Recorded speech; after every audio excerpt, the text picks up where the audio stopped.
Hey, everybody, welcome to What the Tech Guy Majors Aaron. Of course, I'm joined by Paul Thurrott. How you doing, Paul? Getting there. How are you? I'm doing great. We had a meet and greet here in New York City on Tuesday, for the Surface event. Yes. The Surface Pro 3 was announced, which we'll get to. A lot of people came out. It was, what's amazing? Like you talk to some of these people on Twitter, and then you meet them in person. Yeah.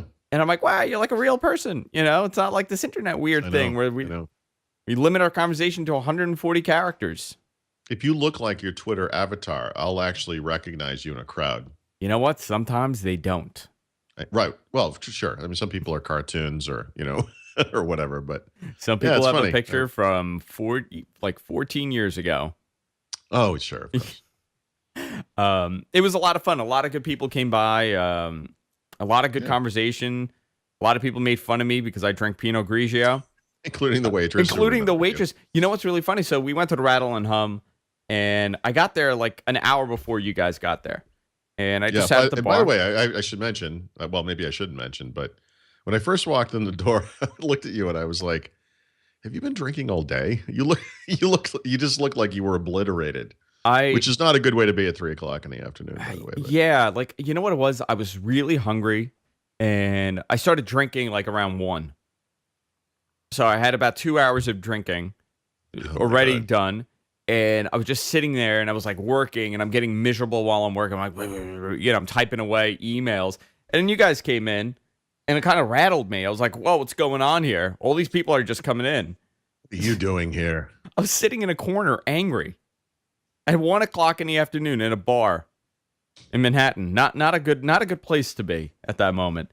But you guys came, everybody, we had a good time.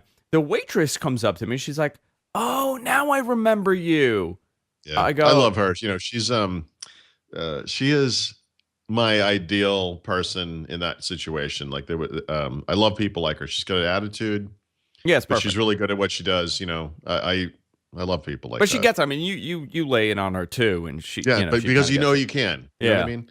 Like I used to describe, like some years ago in meeting someone's husband, they were trying in kind of a socially acceptable way to say that this guy is a little, like he's a little, and I said, let me ask you a question. I said, if I threw a football at this guy, would he catch it or would he shield himself from it? And they said, well, he'd do the second one. I said, okay, then be quiet. Shield it and run away. And in this kind of situation, like you can often tell with people right off the bat that they can not that they can take it and that they are interested in dishing it out. And I have wonderful relationships with people like that. I love that. And so Rattle and Hum is awesome place. Yeah, it really is. It's one of these last. Like you have this idea of like a New York diner, right? Like you imagine like what a New York diner is, like 2 a.m. Like I think a lot of people have this idea what it is. Like these last of these Irish bars. Yeah, like it's an icon. You're not talking about a Fridays, like where everything is very like there's no corporate feel. It's a Irish bar, and everybody's a ball buster, and you're going in there and. Everybody's a regular. I absolutely love that. I would rather go to a place like that every day and eat there than to, go to like a Fridays or like a regular bar that a lot of people go to, like a corporate bar. In my area, all the bars are like that. They're all like old school, 100-year-old Irish bars. It's as close as we get in this country to like the British pub system. I love it. I mean, it's great. I'd love to live in a neighborhood that had such a place. Dirty and dark, says support here in our chat room. Absolutely. And surprisingly, it's this dirty and dark place, and we have a tech meetup there every couple months. Yep. So of course, we all break out our laptops and get to work. Oh, I think that first of all, that's the funniest thing. And they have to be sitting there in the back. They're like, oh, these guys again with the Everybody has. We spend. I don't think they care. They're like, great, these guys are here again. We're gonna spend some money. It's all good. My wife did notice that they do go based on an honor system to pay the bill. Oh my God. Yes. Jessica could not get over the fact that they have like this weird honor system where it kind of works. Yes, there was a moment where the times we've gone in before where it's just been us, like a small crowd. Like obviously we're a group and we have a single tab and whatever. It never occurred to me with the 25 to 50 people, depending on the time that we had, that, that there would be some system, and their system is very simple. It's you pay your own, for your own beer. That's it's very simple. How they kept track of that, I have no idea. But there was a moment about partway through where one of the guys from the Surface team who was there, I saw him. He grabbed the waitress, asked for his bill, paid his bill, and I thought, man, he could have just walked right out of here. Yeah. Like he just paid it. And I think they took Ed Bott's credit card. I think that that was like the okay, kind of so like maybe this, he was one of the first ones there or something. yeah, well, I think when you guys came in, when Steph came in, they were like, okay, we need someone's credit card. And I think Ed didn't know like what they were doing. So like Ed handed the credit card, but nobody else did. But he didn't understand that he had just, he's like, I don't want to put my card up for the entire group, which, by the way, why would you? That So but I think hundreds of essentially dollars. he did. He pretty much put his card up for the entire group. Well, I mean, he left before everybody else, so that that kind of saved him. But he wasn't.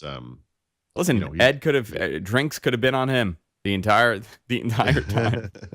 But it was a lot of fun. It was good. Afterwards, we went out to dinner to a place called Wine 30 in the city, where I took a picture of Paul drinking Prosecco.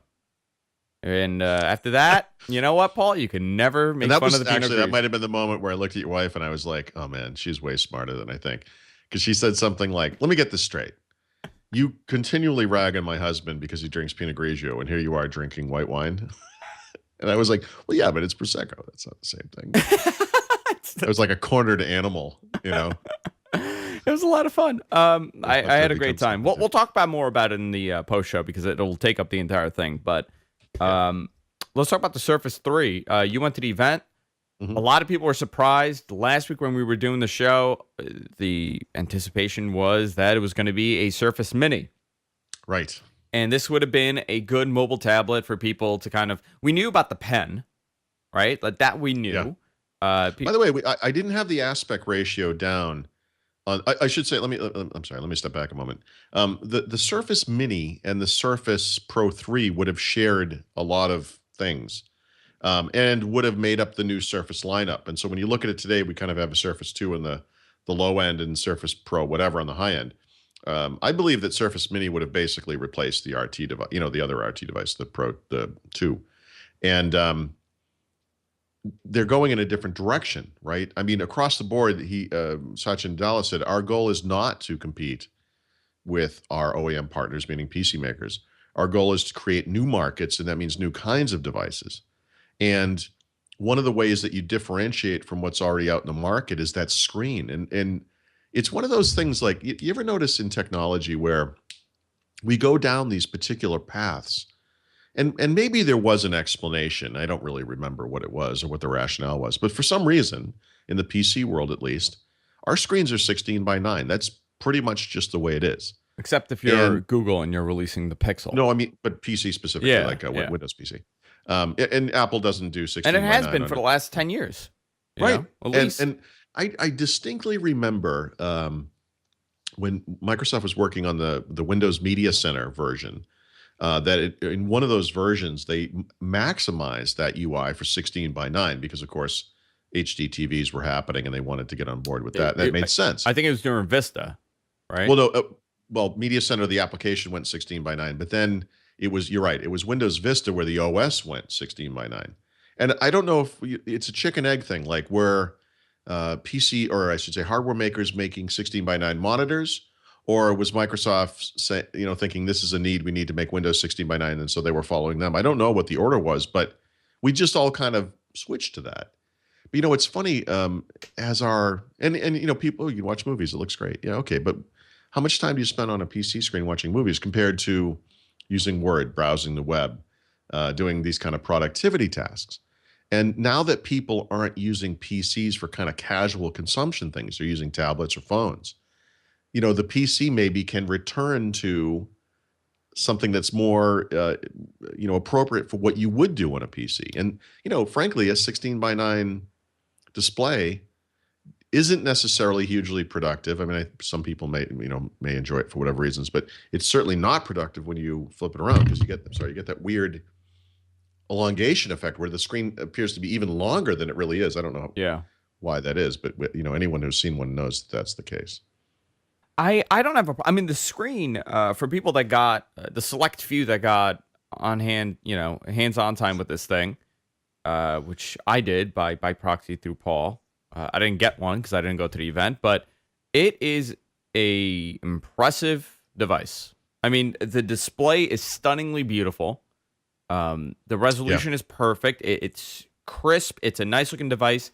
Yep. And this is not a tablet. And this is what people are starting to scream. Well, Well, why would you buy it's so expensive for a tablet? Why would you get it? It's this weird in between hybrid device that we do not know if we're going to classify it as a laptop or we're going to classify it as a tablet.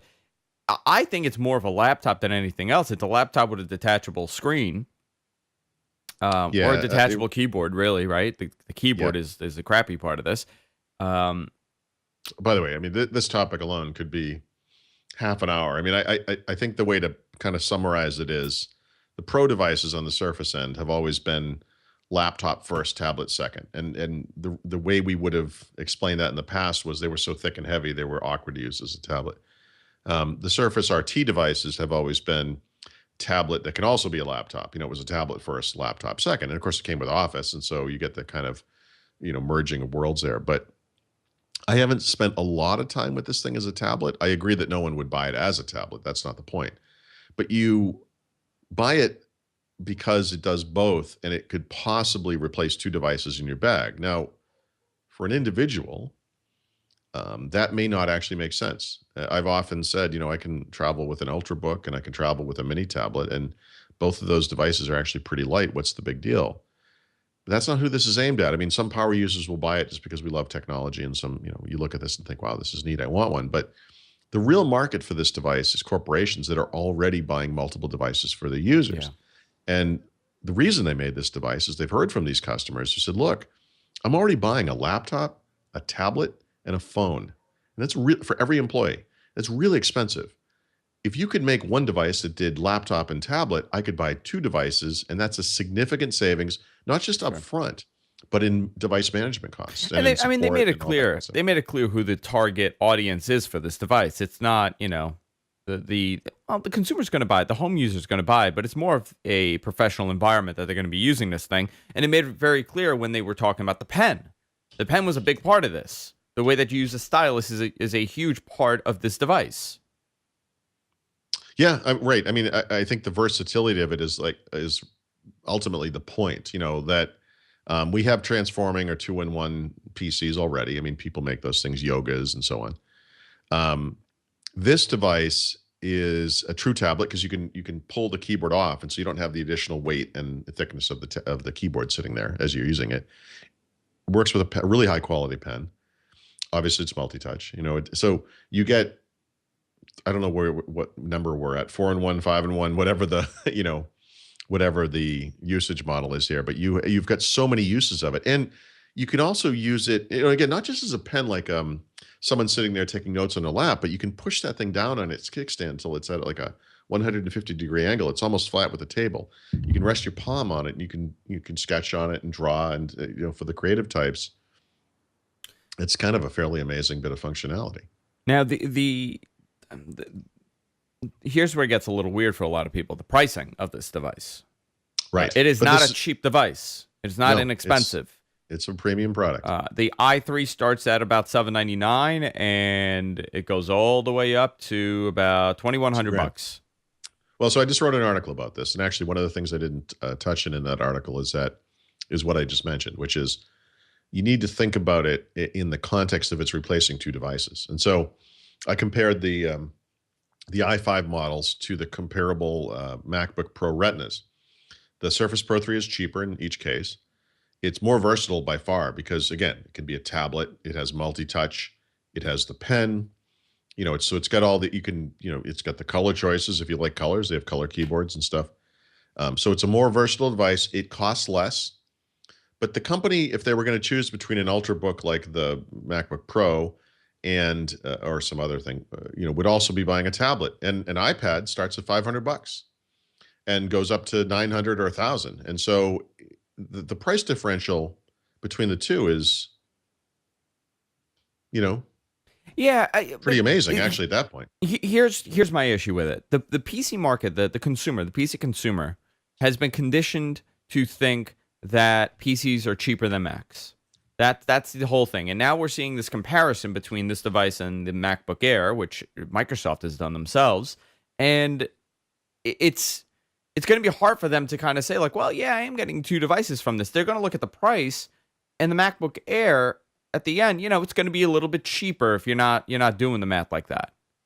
Yeah, but the MacBook Air is a different class of device, It's a right? different class. Yeah, like my whole thing is they should not have compared this to a MacBook Air.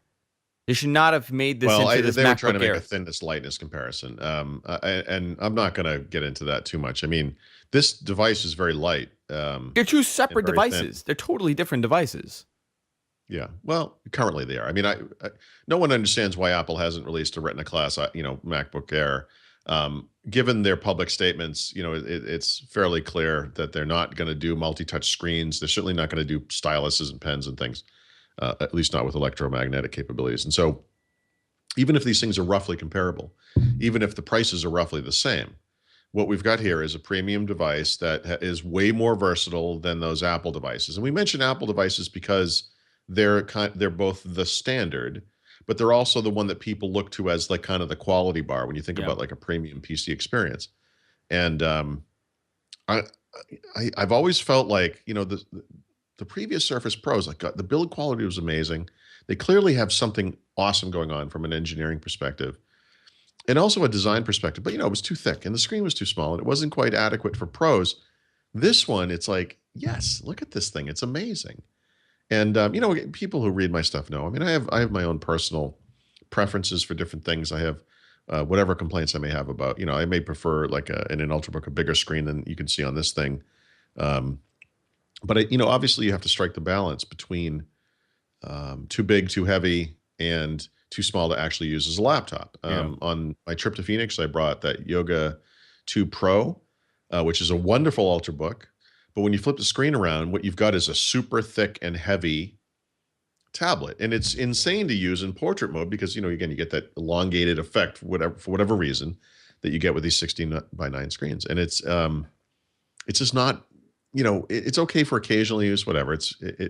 You feel like the Lily Tomlin gag where she's like the little person sitting in the giant chair with the big, all the big props, and it's like this gigantic. This is what it would be like to use a tablet if you were 3 years old. That's Yeah. how it feels when you hold that thing. And this one, yes, it's certainly bigger than an iPad, but it's reasonable and it's not heavy to hold. You can hold it in one hand. To be honest, you wouldn't do it all day long, but it's really not bad. It in the sense that compromise will always be a dirty word to some people. This is a great compromise, I would say. I I'm hoping that this device does well because it'll the question has been which one of these type of devices is going to be the future of the PC, right? The laptop. Is it going to be a touchscreen laptop? Which I don't think touchscreen. I personally don't care for a touchscreen laptop. I would, however, like something that's detachable and I could walk around with it. But do you want to walk around with a 14-inch screen? I think this Well, size is a decent size that they have for this device. yeah, I mean, right. So one, again, I have my own personal issues around devices, obviously, and when I write a review of a product, I'm not writing a review for me. I understand that there's a whole world of people with opinions and that they have different needs, and I'm always observing people and talking to people and trying to understand what makes sense generally and try to explain the difference between my personal, preference and what I feel would be appropriate for other people. Um, I like bigger screens on a laptop or an Ultrabook. But there's something interesting that occurs when you get a screen that in this case is 12 inches or a Lenovo Yoga Pro, which is 13 inches and has a super high resolution screen, has like a, higher than HD resolution screen, high DPI screen. I'm looking at it now from kind of a distance, and the text is so crisp and clear that it obviates some of the complaints that I have about readability and legibility. Whereas, on a 15-inch screen with a low res, lowest screen, this same distance, it would probably be okay, but only because the screen was so much bigger. Yeah. And so it's, I don't know. I'm a big guy. I have to sometimes squish my seat into a tiny plane seat, and I wish I could use a tiny device. I've been trying my whole life to find some small solution. I used to try I tried using a Palm TX with a uh, it was probably an IR keyboard at the time on a plane. It was horrible. I've tried the Windows CE devices, 20 years ago now, almost. I've tried everything, and small devices, I just can't do it. The Surface Pro 2 or Surface RT type device with a type keyboard is just a little too. It's like the Tyrannosaurus Rex thing. I think we were goofing about this at Rattle and Hum, but oh no, it was at the show. I was goofing with some of the, it's like Tyrannosaurus Rex trying to type on like a little, little stupid keyboard. Um, this one, it's interesting. It's the same keyboard, right? So the actual keyboard part of the cover is not any wider or bigger than the other ones, but because the whole thing itself is more expansive, and because it has more of a pronounced wrist rest and a wonderful trackpad, the typing Is experience much is better. actually Yeah. fantastic. Yeah. And listen, I'm looking at the device right now. In another year or two, they're probably going to go to a 13-inch screen because you could, if you're looking at it, it does have a thick bezel. What So does? the surface, I mean, they're going to thin that bezel out even more eventually on Well, this thing. it's been thinned compared to the previous Yeah, devices, and compared to so the previous that's one, yeah, and they're yeah, gonna and they're gonna add right, screen real estate without and expanding on that's the size. exactly.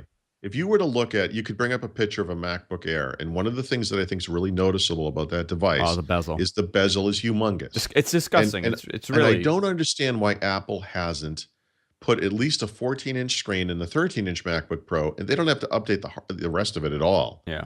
and it would be such a wonderful improvement. But Paul, And you know ditto why on they haven't? the You know 11-inch, why they haven't done it? because they're Apple. They don't have to. They don't have to. Okay, sure, They'll fair they'll enough. do it. They'll do it in another 3 years when Right, right. So even this device, I think, looking at it, I don't know that they could quite fit a 13-inch screen in there. Maybe 12.5 certainly. I mean, any little bit helps. It's amazing how that little, you just a a little tiny bit. bit It's more. like there it Yeah. is. Yep. Yeah, I mean, I still have that. It's that weird in between, like we were talking about. Is a 12-inch display enough for Mhm. someone to say, okay, I don't. I will say that, and by the way, there's always, there's people who disagree with every assertion. I mean, I used to complain all the time about the 10.6-inch screen on the Surface devices previous, and made the claim that no pro device is that small. I mean, the 11-inch MacBook Air is for kids. It's not a device you see adults carrying around usually, or certainly not in the workforce. But um, and there's Microsoft for the pro device that is an even smaller screen. And so I think the 12-inch screen gets them into the right category. And again, because again, they had to strike that balance between portability, tablet use, and all that kind of stuff. And again, just looking at it, I'm like, yep, this is yeah, it's good. It's good. So there it is. I'm excited for the device, and I'm really hoping it does well. I really hope that this is a change for this device. Where the Surface, I mean, the Surface was a Well, great device, and it almost felt like the Surface was released a year before it should have, and now they're oh playing yeah, a catch up, and this should have been the yeah. device. I feel like if there's a dig to be made about the second generation Surface devices, which in most respects were dramatic improvements, or at least improvements over their predecessors, right? The Surface Pro 2 added battery life, which was desperately needed, and the Surface 2 device added performance, which in that case was desperately needed. I mean, they're both important improvements, but they were somewhat saddled by the fact that they had to retain the same form factors as their predecessors, and they did that partially because they made investments in casing and tooling and accessories and all that kind of stuff. But they really made a switch with this one, and so this device is as thin as the Surface 2, but as powerful or more so, depending on the model, than the Surface Pro 2. That's amazing. The battery life is significantly better. That's amazing. Um, the port. How has it been real time for you? The battery life. So I mean, I've only had it for a couple of days. I made a point of not charging it on the train. Like normally, I would sit there and plug in the device just because you have a plug. Why not use it? I made a point of not doing that. I made a point of leaving it on last night and not using the battery and so forth. It's actually charging now, but I don't have a battery life measurement to give you. All I can tell you is that I got home and from New York and it was like 50% battery life, and 3.5 hour train trip and whatever I was doing in the morning. And So you were using it. I used it the whole time. It was Yeah. on the whole time. Yeah. Um, any idea why we have not seen a LTE version of this device, or any word of why? Yeah, so I asked this question, and there are a couple reasons. I mean, one thing I should say is I think we are going to see one. They were a little cagey about that, and I do believe, as with Surface 2, we will see an LTE version eventually. My sort of open-ended question was, how expensive could this be? If you add an LTE chipset, or like the little card slot, you're making the motherboard anyway. This is a unique motherboard, firmware, everything is unique. Um, make one of these, just get it and put it. How much could it cost? $20, $8? I mean, how much could this thing cost? Somebody pointed out to me, I think at the Rattle and Hum event, or maybe at the press event, that I think it's Qualcomm, or one of the ARM chipset makers, is one of the few companies that actually builds in LTE to their chipset, and so it's something they can kind of do for free. And I think that might be why the Lumia 2520, which is the Nokia tablet, has that capability built in. I think it's just something you get for using that platform. Hmm. Microsoft was going with that platform for the Surface Mini that got delayed, and so that device certainly would have had LTE capabilities. Um, the cost of licensing that stuff might be prohibitively expensive. Somebody, I think via email, told me it could be as high as add a cost of $100 to the machine, and that's obviously untenable. But the one thing I think the thing I would just point out is that in this day and age, honestly, are there people that need LTE on a device that don't have it on their phone? I mean, it seems like most people would just, you get the plan from your provider and it has LTE on it. You just use whatever device. And so if your phone has it, you use that. That's what I did. I mean, on the train ride to New York City, the Wi-Fi on the train was terrible. I turned on the internet sharing on my phone. I used that the whole way. It was great. On the way home, Wi-Fi was fine. I didn't have to, but I'm never in a situation where I don't have that capability. I mean, if you're spending almost $2,000 on a Surface Pro 3, I suspect you have internet sharing on your phone system Sure. plan. So I don't understand that complaint, I guess other the than argument would to be like, you want to, you don't want to waste the uh, battery life on the phone well, you could to plug it into the plug it in. Yeah, just try, plug it in. plug Yeah, it into I the guess device. that works. The other thing is, with the again, we have to keep coming back to this. Like, what's the market for this device? I mean, there are going to be people like me and you who like technology and love new gadgets, and they're going to buy these things. But most of the market for this is businesses buying it for their employees. Those people are also paying for data sharing plans, and you don't have to worry about using up, your own allotment of data. Like your company's paying for it already. So I get the need to kind of check boxes off for a PowerPoint presentation, so you can do a side by side and say, look, we have every feature. But honestly, that's a minimal part of the market, people who would need LTE just on this device. It's far more versatile to have it on a phone and be able to use it across devices. Since you brought up the Mini, let's talk about what happened to the Mini. Yeah. What happened to the Mini? So I have not heard from my own source what happened. I can tell you what other people have told me and what we've heard reported. But I'll tell you what my source told me was simply that it was delayed last Thursday, and it was delayed, not canceled. And So this device was I mean, up until last Thursday, it was it was happening. happening. Oh, you got to remember when they sent out the press invitations to this before Surface Mini was canceled, it was referred to as a small event, and that language was deliberate. It was about the Surface Mini. The Surface Pro 3 was a sideshow. It was not the big event, you know. In fact, when I found out about this device, what I was really finding out about was the Surface Mini. And at the end, it was like, oh, and by the way, this isn't the only device they're launching. And so I kind of went back and I said, you got to help me out here. What do you mean? And because you have all kinds of things that go through your head. Is it a Surface phone? Is it what could it be? And he said, no, it's a bigger, thinner, new Pro device. And I thought, well, that's interesting. Even before I knew or thought that the Surface Mini was going to be canceled or delayed, I was thinking to myself, this is the device that I'm more interested in personally, because I don't really have a need for a mini Windows tablet. I have a big need for this kind of thing. I'm kind of looking for laptops this year. Um, So was but the well, Mini going to be ARM exclusive, or was it going to yeah. be okay? So it was Qualcomm. Yeah. One source told me that they had um, put an iPad mini on top of it, and that the size and shape of it was almost identical. You know that the iPad mini is not a 16 by 9 device. I didn't really Yeah. make this point at the time, but now that I've seen the 3 by 2 Surface Pro 3, I think that mini must have been a 3 by 2 device as well. And that's awesome. And I like that direction. I think this is a good differentiator for Surface, and I think it's something that a lot of people will like. That device probably would have been cool. I heard multiple colors. It was going to have a pen, and the one-click access to OneNote was a feature I had heard about with regards to So Surface that would Mini, have had not it Surface too. Pro. Yeah, Yeah. that would have been the same thing there. Same pen, What kind of same pricing? electromagnet. Didn't hear pricing. I mean, this is It was starting going to. $799, so Oh no, this would have probably been 300-400. three, four. Yeah. Probably. It was not going to have an integrated kickstand, but it would have a cover that had a kickstand built into it. And there was no keyboard. There was no click-in keyboard yet, although the expectation was that one was coming later in the year or something.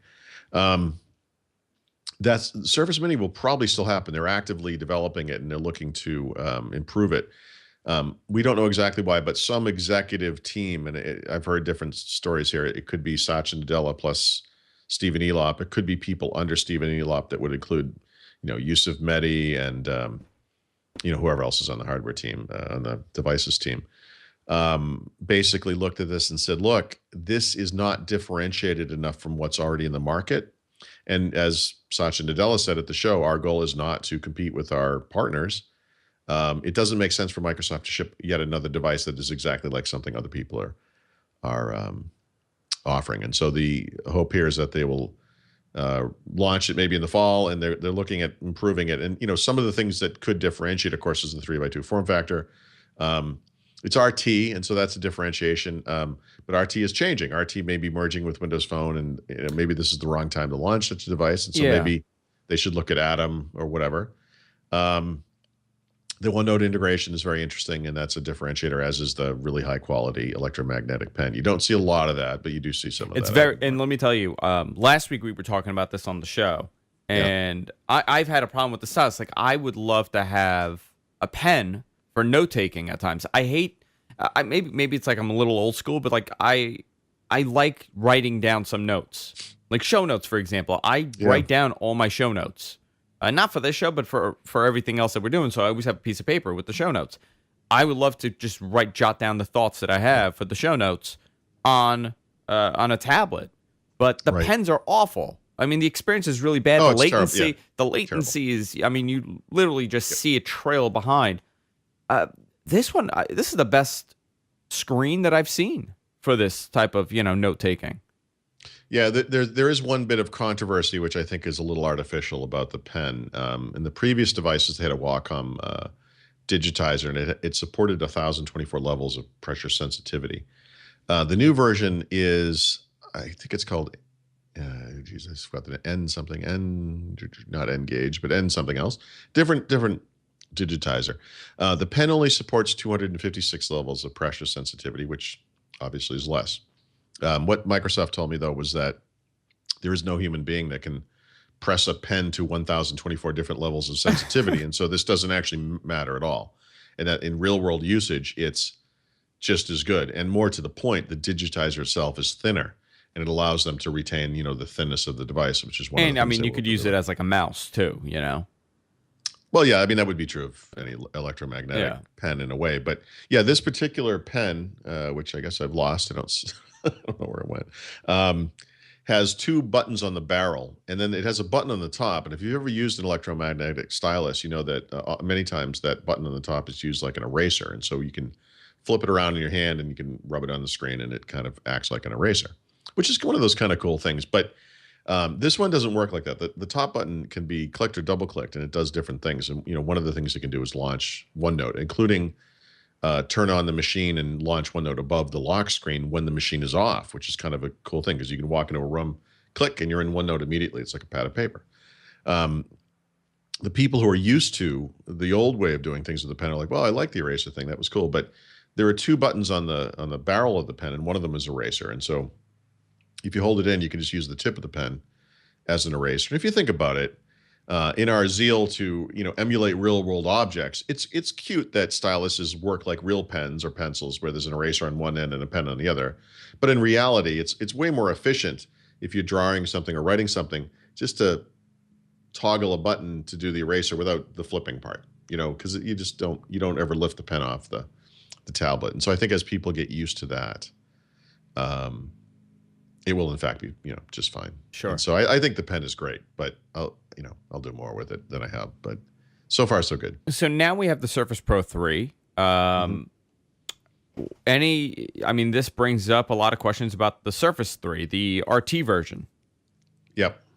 What's going on with that? I mean, So yeah, I mean, it would be look, kind of silly to have the same form factor for this device because this kind of no, requires they you to be can't. in desktop, really. They won't do that, Yeah. right? So, look, they could prove me wrong and ship a Surface 3 in September or something, and they'll whatever. I look like a jerk. I've heard nothing about it, but my belief is that they intended to get rid of it. That they would leave Surface 2 in market just like they are with Surface Pro 2 until it's sold out. But that the plan was to go forward with two very differentiated devices: Surface Pro 3 and Surface Mini. Surface Mini would have been the RT device, Qualcomm, etc.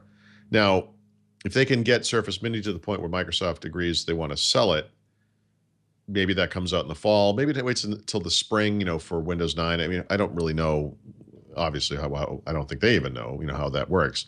And so now we're in a kind of a weird spot where they're still selling Surface 2. So what happens next? If I was going to bet money on it, I would bet money that they go into Christmas with Surface 2 and they don't improve it or change it, because why would you bother? I don't think a lot of people are buying this thing anyway. Um, the only other possibility would be upgrading the chipset somewhat. I don't know if switching to Qualcomm makes any sense or not, but that's possibly a possibility. They have that LT device. I don't know. I don't Is even. I assume it's Tegra. is RT kind of sitting in limbo right now because the future? I mean, Yeah, we see the future of Windows, as what Windows 9 will eventually yep, become, but we don't know how RT is going to play in this. Are they going to go closer to what Windows Phone is? Are they going to kind of yeah, merge the two? We really don't have an yeah. answer to I that. think they. Yeah, and I think they do merge the two, and I think that for that kind of device, like when like device versus PC, some future version of RT where they don't have a desktop makes a lot of sense for that kind of market. Would make sense for a note-taking device, a mini tablet, consumption device. So, the Pro device is like PC, it's Windows. The RT device is, or whatever they call it, because I think maybe the RT branding goes away too, but the Windows device, whatever they call that thing, is a device. It's a consumption device. And maybe there's room for different sizes in there. Um, We'll see, but I don't. I mean, I could be wrong. Actually, this is one thing I don't know anything about. Maybe there's a Surface 3 coming. I would be a little surprised by that. I don't see a big call for it. Some people have said, are they going to keep selling the Pro too? I mean, maybe there are people who want like a smaller Pro device, and my initial reaction to that is that's ludicrous. I don't think Why? anyone. Yeah, and Microsoft said the same thing. They're like, look, we'll keep selling them as long as we have them, but like who would ever choose to If you like have I the want the choice, one yeah. I want the one that's really heavy and gets terrible battery life, and it's just inconceivable. So I think this is an awesome device. Um, I'm excited to see what this does because I mean the big thing is like they're not competing with the OEMs, but does this kind of change the direction that the OEMs have taken so far with right, developing hardware? I mean, because the hardware still uh, they've gotten better, but it's not great. A lot of the OEMs. I mean, you're buying a $499 touchscreen device and a laptop, and it's not that great. It's not performing as well as some of the other ones. So, does this kind of standardize the approach that Microsoft wants the OEMs to take, or do you think this is just Microsoft is going to release these really high yeah. end premium laptops, and the OEMs are going to do whatever they've been doing so far? I can't remember. I can't remember who told me this, but somebody from Microsoft or associated with Microsoft, meaning like a PR type person, said, the truth is we don't have an expectation that this is going to be some blockbuster bestseller. That's not the point. We want to be able to offer something that's different from what everyone else is selling, and we want to offer something that's aspirational for people who want to stick with the PC market and see what's possible, like with the Surface Pro 3. But then, some of them will say, look, I love that this exists. I love that this is how good PCs can be. I can't afford to spend $1,500 on one of these things. So I'm going to buy a $700 Dell, whatever, or a Yoga 2 or whatever it might be. And I'll get some of those capabilities, but it kind of keeps them in the fold, and that's good for the entire ecosystem. And I think the only weird thing about the new Surface mission statement, if you go and look at exactly what he said, which maybe I should do, is that it kind of preps the possibility that if other PC makers decide to adopt this type of device as a style, does that mean Microsoft has to move on and do something different? Yeah. He said, yeah, he said, our goal is to create new categories, like product categories, and spark new demand for our entire ecosystem. And so here even though on the on the surface of it, Interesting wording. I mean, yeah, this is obviously a Surface device, click on keyboard, yada, yada, yada. But in many ways is a new product category, right? It's, we have transforming PCs, we have 2-in-1 PCs. This is roughly that kind of a thing, obviously, but it is differentiated. It is a kind of a new kind of device. Will other PC makers decide to make something very much like this? Maybe, sell it for less. Possible. I guess we'll see. Yeah. I want to take a moment to talk about our Patreon campaign, Paul. Paul and I have started a Patreon campaign for people who don't know what Patreon is. It's a website where we create a project. We create a goal for the show, and you guys donate. You guys fund that goal. So we have a number of goals that we're funding right now. We're over $300, but over 200 people have funded our Patreon campaign. All we ask is $1 or less, whatever you want to do. You could do up to $5. If you do $5, we have more bonuses coming, obviously. But if you want to help us out, you want to fund the show, a couple of things that we're going to be doing is eliminating ads for the live stream. A lot of you guys are watching live right now. Over 150 of you guys are watching live right now. And every couple minutes, there's an ad that pops up. In order for us to remove that ad, we have to pay a company to take the ad off. So that's something that we want to do. We want to do a monthly call-in show, a bonus show. So what do you get right now if you fund it? Well, if you fund it, you get access to our bonus shows. After each show that we record live, we record a bonus show for like 30 minutes. And it's just Paul and I talking about whatever we want to talk about that day. Nothing specific. It could be technology. It could be World War II. It could be whatever that comes to mind. If you guys want to fund this, you guys want to help us out, you could do so by going to patreon.com/whatthetech. I believe they accept PayPal now, which a lot of people were asking me. So if you don't want to give a credit card, you just want to do PayPal, you could do it with that. Pretty cool. Pretty cool that 200 people have funded this. I'm amazed by it, actually. I want to talk about something really quick before we wrap up. And throughout the entire Surface announcement, all I saw on Twitter was Microsoft needs to enter into the Chromebook market. They need to do something about this. This is not the right device. What they should be doing is having sub $300 computers with decent hardware. Okay. Well, in a weird way, yes, I think Microsoft should have an equivalent to a Chromebook with very similar hardware.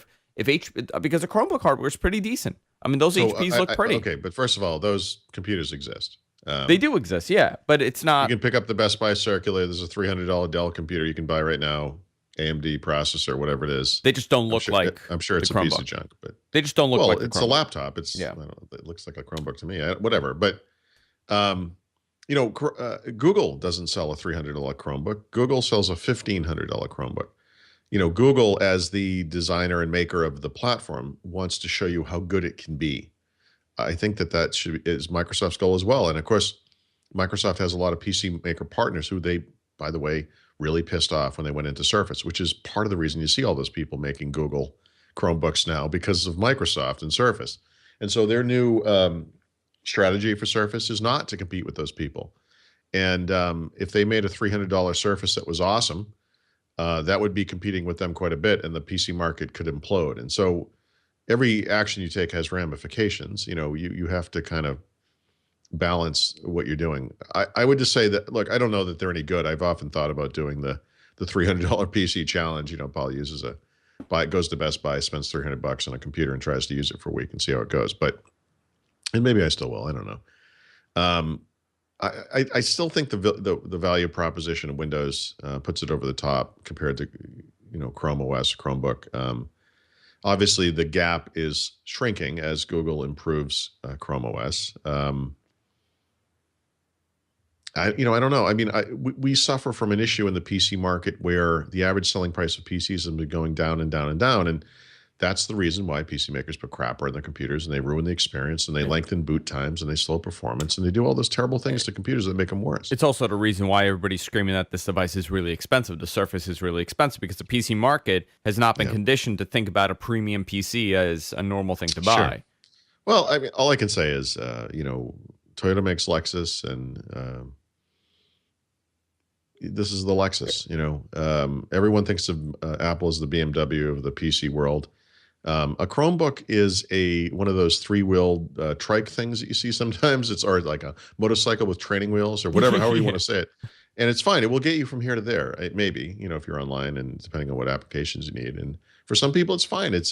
I think the Chromebook makes inroads in education because of the price. It makes inroads in homes because of the price. It's often used as a second computer. I think like netbooks before them, a lot of Chromebooks end up going unused because frankly, they're so lousy.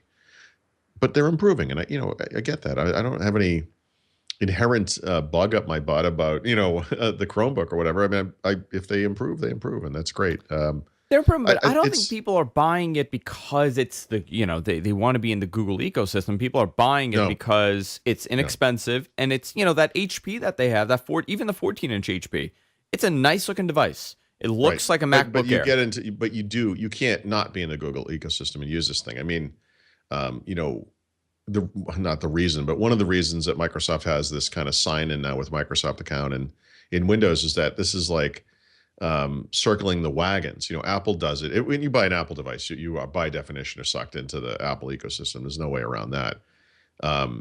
By definition, when you buy a Google device, whether it's Android or Google Chrome OS, you're sucked into the Google ecosystem. So now Microsoft's trying to do it too with Windows. They really want people to sign in with a Microsoft account. And, I've written a book about Windows 8.1, and I see very real benefits to doing so. I'm sure you could make the same argument for Google services on a Chromebook or Android device. You could make the same argument for Apple services on an Apple device. Fine, whatever. But every time someone goes Google Chrome OS or whatever, that's the potential for lost customer forever. And that's the threat. So it doesn't matter if Chrome OS is good, bad, or indifferent. If people are buying these things and creating Google accounts and getting into Google Docs and getting into Google Drive, you might have lost them forever. I mean, and that's a serious problem. And for those people, they may or may not have a lackluster experience now. I couldn't care less, but I can guarantee that experience gets better. And so it may not be horrible. And that's the situation Microsoft faces. They don't want people to get used to using Gmail, to get used to, using iCloud or whatever these other things are. But that is what's happening. And so that's the threat. But you also don't want to, you don't want Windows to be the bottom of the barrel either. And that's kind of what was happening. In some ways, Chrome OS has saved Windows from being the the nadir of the PC market. I mean, now we have something under Windows. So we have MacBooks above us and we have Chromebooks below us. Okay, well, the middle is a pretty big place to be. I like the middle, frankly. I mean, I guess with the licensing changes, that's where real people are. They are going to be doing some licensing restructuring on how they do it. So, I mean, it may be a possibility that you may have these, $300 laptops that we have now and $400 laptops that we have now that are going to be a couple bucks cheaper. Mm-hmm. A little later bit better, on. I'm just amazed that, this Chromebook got decent. I'm not saying the hardware inside, but aesthetically it's pleasing to look at. It's a pretty laptop.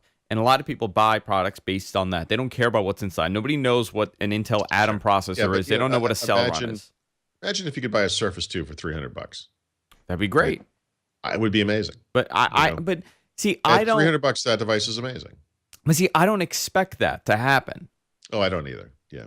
When I look at the Surface, when I hold the Surface, I could obviously tell that there's a major quality difference between this device and the Lenovo I have here that I bought for $400. I mean, it's totally different, but you can feel it in the materials. You can feel it, see it in the build quality. But at that $300 price range that these Chromebooks are in, I have not picked up a Windows laptop that looks as pretty as that.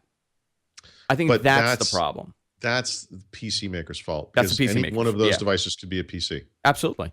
Any one of them, they would have to have more storage, right? For some reason, I'm still kind of amazed by this, but um, Chromebooks continue to ship typically with 16 gigs of storage. Sometimes you see 32. Some of the ones they just announced this year will have 64. Of course, you can expand it with SD, micro SD, whatever they may have. But um, Windows needs more. Yeah, Windows. it's just Yeah. a fact of life. Windows is bigger. What is that? 20 gigs? The amount of space it takes up. Yeah. Actually, I'm not sure anymore, because now it's gone down with 8.1 update. But you can put Windows on a 16 gig device now, and that, of course, was because of Chrome OS. I don't think that's realistic, right? I think Yeah. 32 is probably a realistic minimum now. But what's the price difference between 16 and 32 gigs of storage in a device? $5. Well, I mean, yeah. I mean, how much of a difference would it be between 64 and 128? I mean, is that it's weird? obviously the difference it gets bigger and bigger as Yeah. you go up. But a 32 gig device, I think, would be an acceptable entry level Windows device now. 64 would be great. 128 would be a PC. And we'll see what this fall looks like. We'll see what back to school looks like. But there's no reason a PC maker couldn't repurpose these Chrome OS devices as Windows devices. I mean, I'm sort of amazed they don't.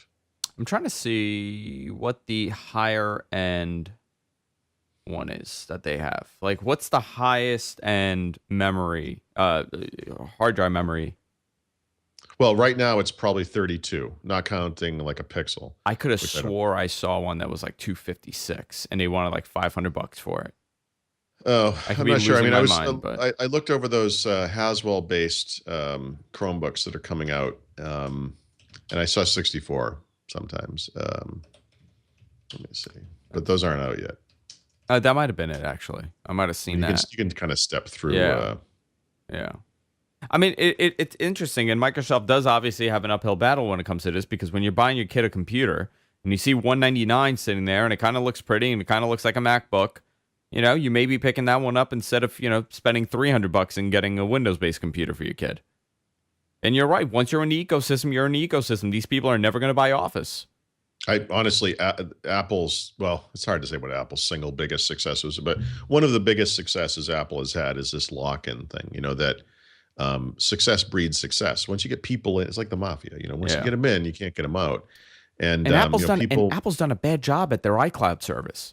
In my opinion. They locked it you doesn't in. matter. In other words, Apple can sustain things like a problem with iCloud, or no one is using iTunes Radio. It doesn't matter, because they have 1 billion people using iTunes, or whatever the figure is. Like, they have such an ingrained crowd, and that crowd has credit card numbers, and they're all on file, and it's just easier.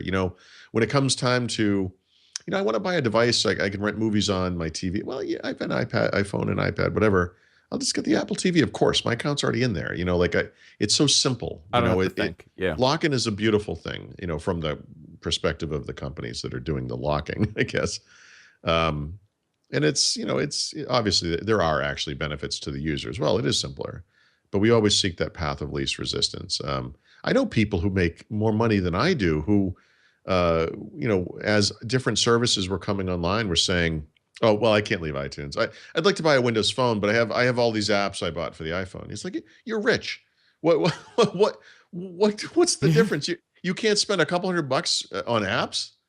Like, seriously? I mean, to me, that's like a ludicrous thing. Now, for an average human being, of course, that's a big deal. If you did buy movies or music, and music doesn't matter, but movies, let's say, TV shows to a lesser extent, apps, important.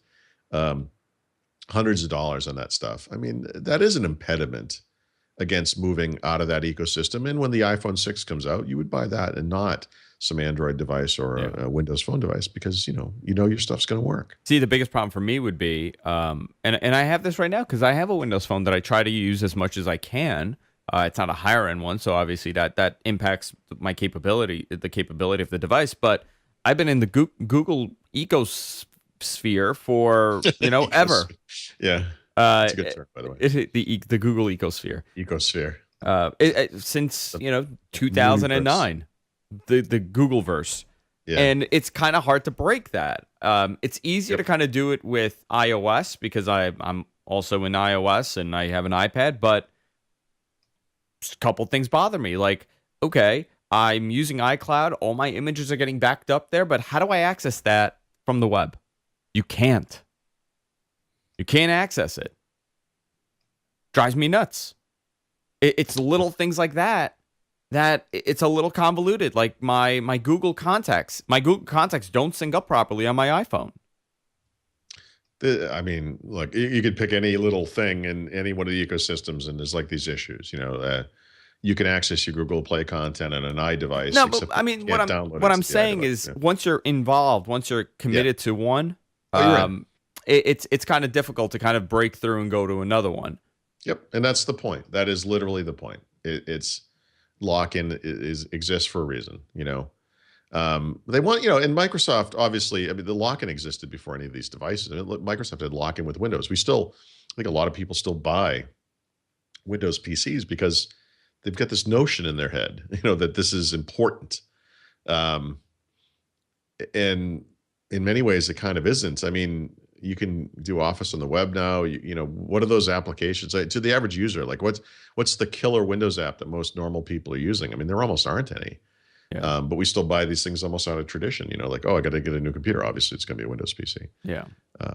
You want people to be able to choose your platform for a reason, and lock-in works when there's good stuff for them to have. The Apple lock-in thing, as much as you might want to rail against it, I mean, there's benefits to that to the user as well. Yeah, long-term use. You get comfortable also, and that's all that matters. Whatever you're comfortable using, and if there's an entire generation getting really comfortable just using the Chrome operating system, you know what? We're in trouble. Well, Microsoft is. Microsoft, well, society is, in my opinion. Well, I may agree with that or not, but I mean, I'm just saying, yeah. It's, just from the perspective of Microsoft. Listen, it's like the TV. There's a whole group of people growing up, and they don't really care to have a TV. Right. They're fine watching whatever they're watching on a 13-inch screen, which is crazy to me.